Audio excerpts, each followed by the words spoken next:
Ang agos ng tubig pag ganun mga kaprops, pag ganun siya.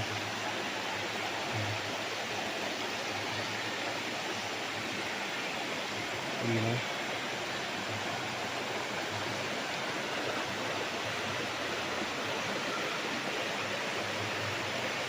Ayan ang tubig ah.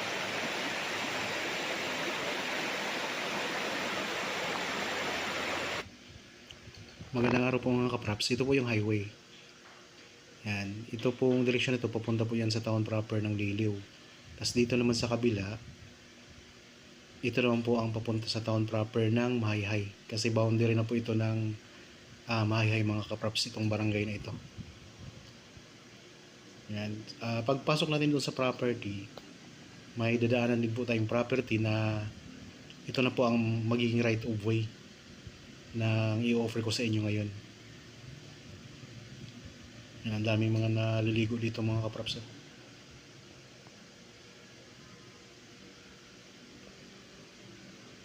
So dito tayo papasok sa gate. Ito na rin po yung magiging daanan papunta doon sa property na mayroong katabing ilog mga kaprops.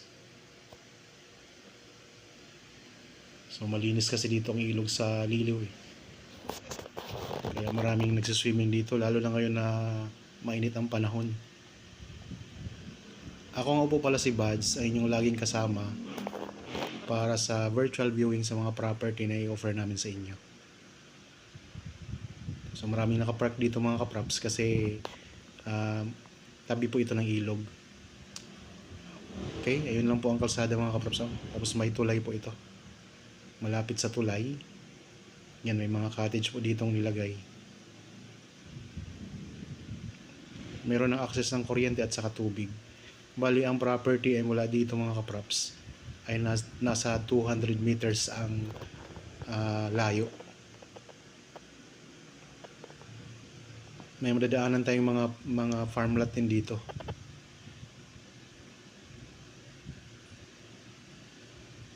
Okay? Kung sakaling magustuhan nyo ito mga kaprops, kontakin nyo lang po kami sa mga contact details na nandiyan sa inyong mga screen para pwede nyo itong bisitahin ng actual. Okay, tara po. Habang kayo po ay nagpapahinga at nagre-relax dyan sa inyong kanya-kanyang pamamahay, samahan nyo po ako sa pagpunta sa property mga kaprops at panoorin nyo po itong video hanggang sa dulo.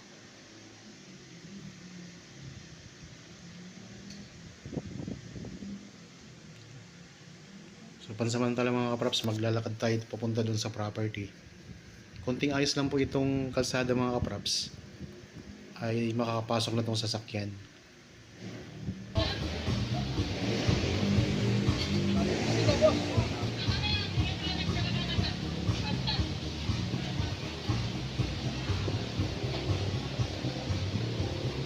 Bali itong dinadaanan natin, ito na yung magiging daanan papunta dun sa property mga kaprops.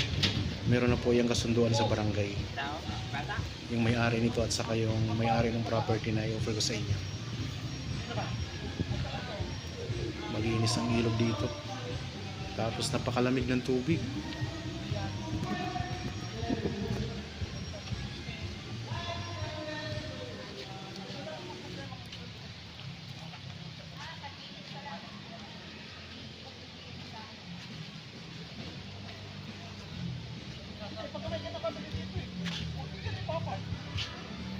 Yung mga kaprops, mga nasa 200 meters lang po ang distansya ng property mula doon sa highway, yung sinimula natin ng video. Ang ganda dito mga kaprops, no? Ay, mga niyog ay kinukuhanan ng mga tuba. Ayan, pwede na ipasok dito ang sasakyan. Medyo patagin na ng konti itong mga medyo lubak-lubak, hindi naman siya ganun kalubak.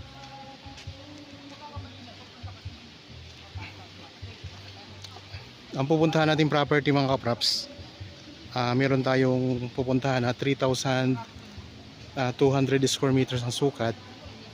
Tapos meron din tayong pupuntahan na 1,500 square meters naman ang sukat.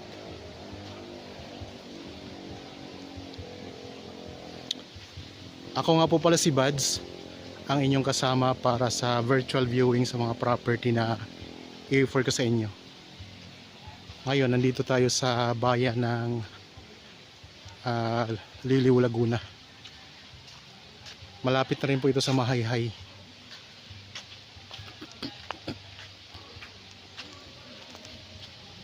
Mayroong mga tanim na mga kawayan yung padadaanan natin.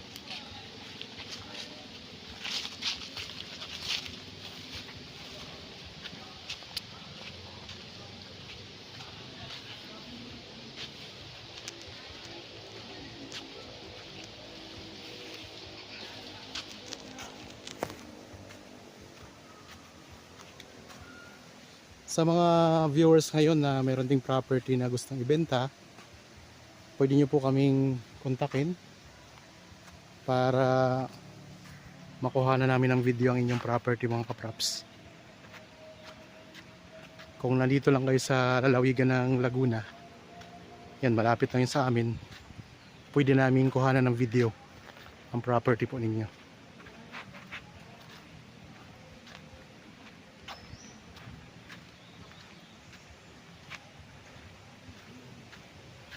Dito kasi sa area na to, dito ang maraming mga naliligo kasi ang tubig dito, mga kapraps, tubig ng ilog, talagang malinis pa. Hindi kagaya sa ibang ilog na medyo madumi na. Dito sobrang linis pa ng tubig sa ilog na nandito sa Liliw, mga kapraps. Boundary ng Liliw at saka Mahayhay.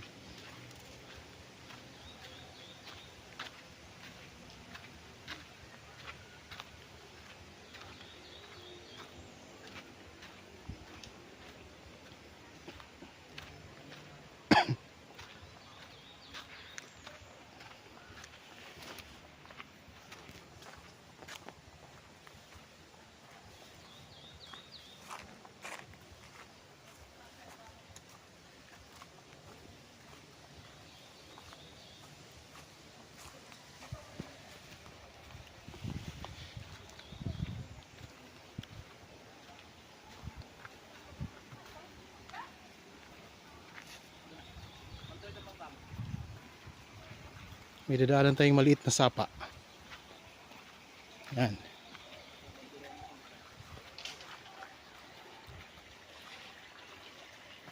Ang linis, mga kapraps, ang linis ng tubig.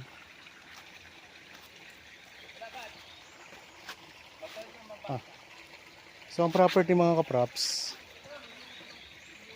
ito na mismo, mga kapraps. Yan. Ito yung 3-2.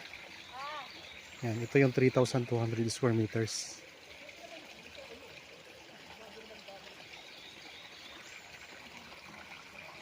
Okay, pasok tayo. Ang linis ng tubig, ang linaw pa. Crystal clear. So, sapa pa lang po ito. Ito na yung pinaka boundary niya. So paglampas natin dito sa sapa, ito na yung property. Daming mga lansones, mga props, mga niyog. May puno ng chiko. Saan ang boundary nito? Okay. Dikit sa pader. Yan, galing tayo dyan kanina, mga kapraps. Ang boundary niya hanggang doon po. Yung yan, may pader na yan. Yan yung boundary nitong 3,200. Maraming mga prutas still pala to. Yan o, chiko. Tapos meron tayong mga lansones. Maraming lansones, mga kapraps. May mangustin.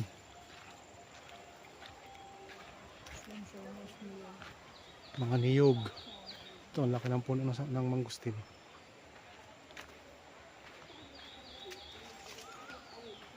Mga lansones.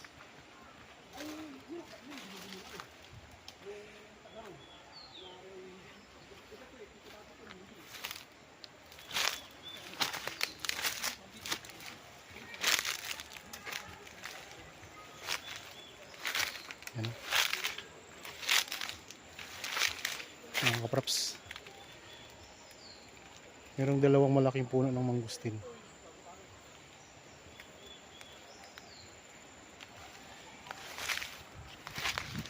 Ha?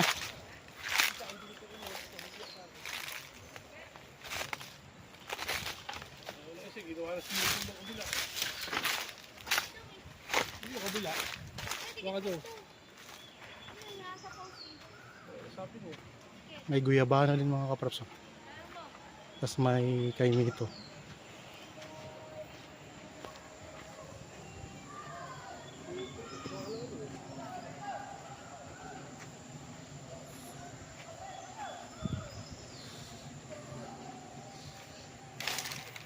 Lansones.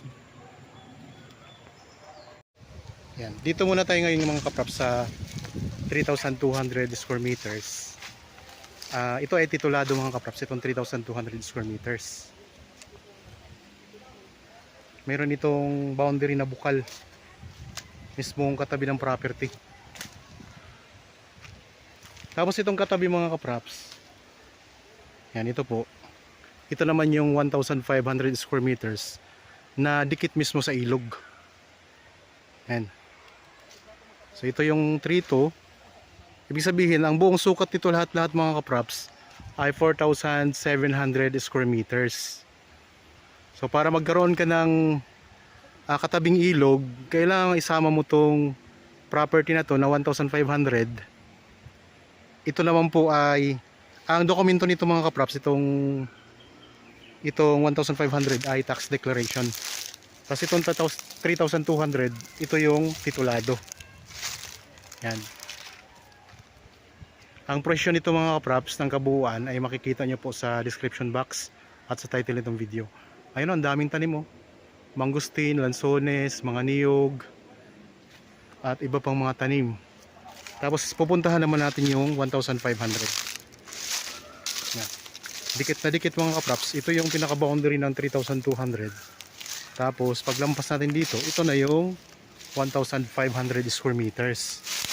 Ayan, malinis po yung property. Ayan, marami ding tanim to. Mayroong kawayan, mga lansones, mayroong durian, mayroon ding mga niyog. Tapos mayroon din po itong puno ng santol. At ito ang pinakamaganda.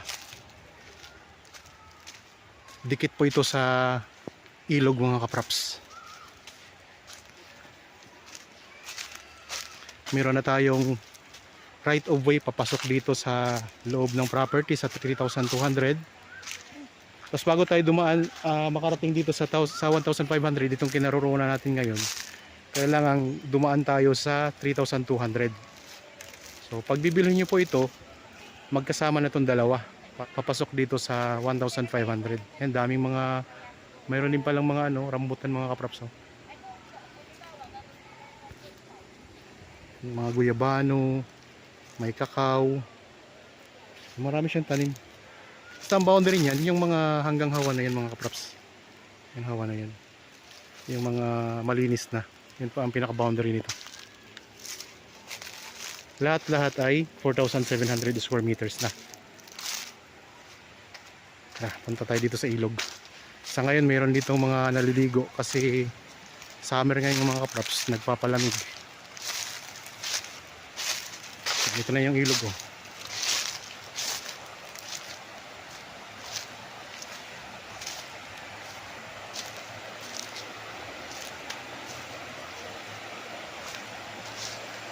Ito na yung pinaka-isment. Ito yung isment ng ilog mga kapraps. Ito yung ilog, ang ganda. Ang linaw ng tubig.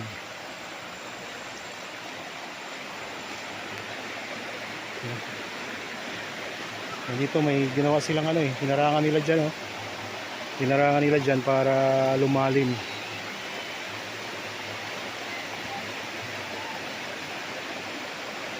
So mismong katabi ito ng 1,500 square meters.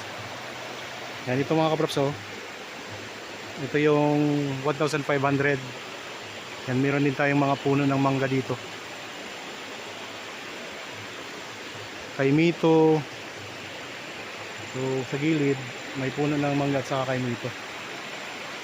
Ayan sila, maraming naliligo dito mga kapraps.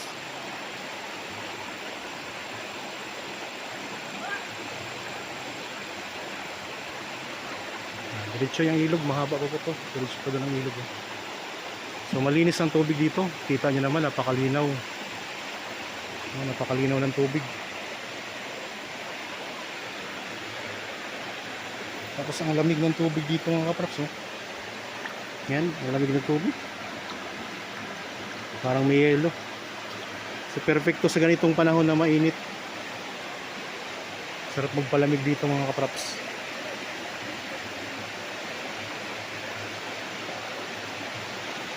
Ang kaharap ay yan, bundok na po yan.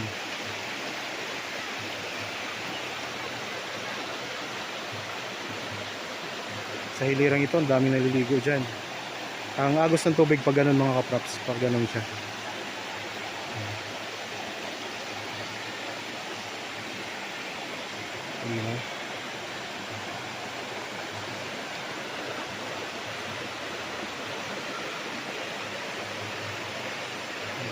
Tubig ito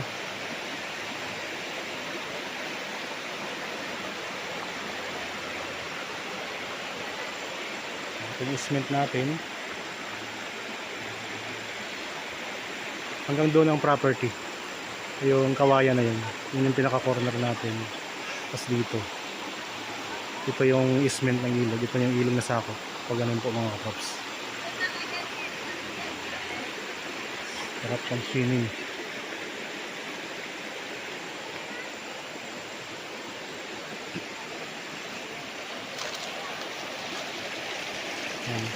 Hanggang dito yung boundary niya.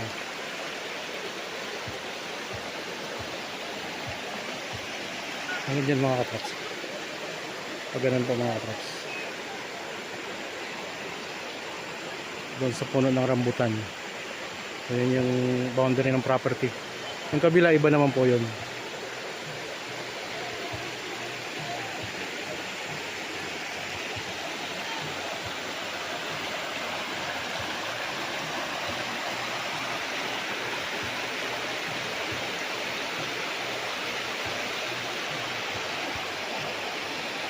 Papalamig sila.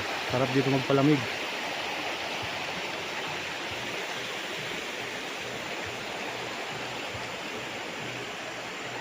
Ulitin ko lang mga kapraps ha. Ang buong sukat ng property nito ay 4,700 square meters. Ang isang lote ay titulado, yun yung 3,200 square meters. At itong isang lote na to, 1,500 square meters, ito yung tax declaration. So magkasama po siyang binebenta. Yan po ang presyo, nandyan sa description box at sa title nitong video. Tabing ilog at saka may boundary din siya na bukal. Okay mga kapraps, naipakita ko na po ang property. Dito po ito sa bayan ng Liliw, Laguna. Yan, isang farmland po na tabi mismo ng magandang ilog.